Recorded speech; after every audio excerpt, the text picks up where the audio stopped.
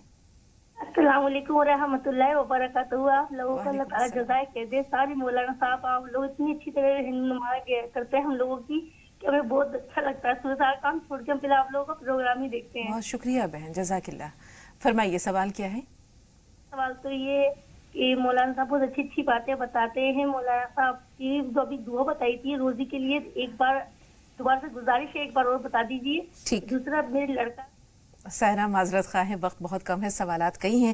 ایک بھائی نے بتایا کہ مجھے خواب یاد نہیں رہتے، اچھے تھے یا برے تھے، اس کے لیے بھی کچھ بتا دیجئے۔ دوسرے اویس نے کہا کہ انہوں نے خواب میں دیکھا ہے کہ جنات کھڑے ہیں، تعبیر کیا ہو سکتی ہے؟ دیکھیے جنات ہو بھی سکتے ہیں، کھڑے ہو بھی سکتے ہیں، اور اللہ نے ان کو یہ طاقت و قوت دی ہے۔